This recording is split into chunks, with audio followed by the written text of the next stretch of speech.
going to need a piece of white paper. Just a normal piece of paper, and you're going to fold that into threes. Fold it down there, and fold it again. It doesn't matter if it's not perfect.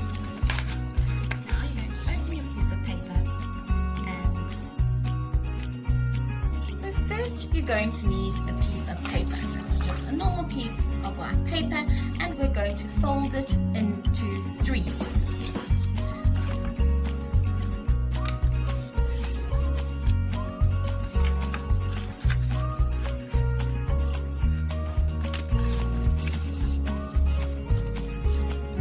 And now you can open it up. You'll see that you have three parts. Now you need to take a nice thick Koki, and we're going to make some dots. So you're going to have 1, 2, 3, 4, 5 along the top, and then just above this line, matching down the bottom, 1, 2, 3, 4, 5. And then you're going to do it all the way down. Now each one of these segments is going to be a different pattern that you can focus on. So the top is going to be easy, and then it's going to get progressively more difficult.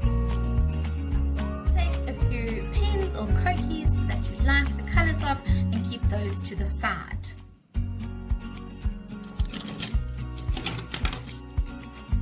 So because we're doing pre-writing skills, let's use our non-dominant hand. So the first pattern is going to be a very easy pattern.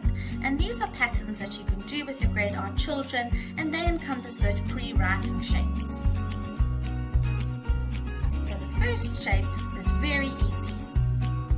You're going to start at the bottom, and you're going to go up, across, and down, and across, and up, and across, and down, and across, and up. Take a different color, and we're going to turn those into little houses. So we're going to put a roof, and remember with patterning, you always have to try and keep them exactly the same. So we're going to put a roof, and you see there's those slanted shapes, and a roof, and there's our first simple pattern done. Now the base for the next pattern is exactly the same, so you can go ahead and do that pattern now. It's great to encourage the children to not lift their Koki while doing this. Okay, now we're going to choose a new color, and now we're going to do a bit more of a complicated house. So we're going to do our roof first, with your slants,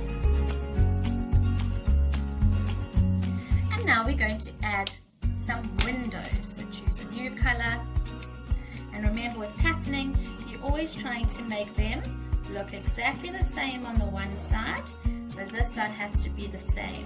So you're going to try to get them to be the same size because it's a pattern. And the last thing for this pattern is we're going to add the door, and it's always fun to make it multi colors. So that's your rectangle. Now the last row, I like encouraging some freedom and some creativity here. So guide your children to do that first initial pattern. Now you can tell them that they've got two houses, house number 1 and house number 2, and they can decorate it how they like it, as long as this house and this house looks the same. So I'm choosing to make a building of flats.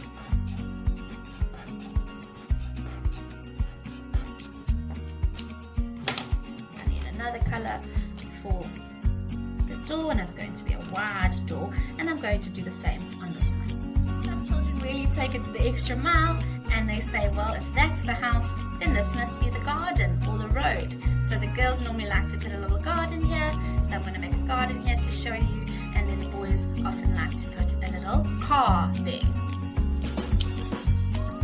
Rewriting shapes, you can tell them they can do whatever they want to here, as long as they look the same on both sides. So here's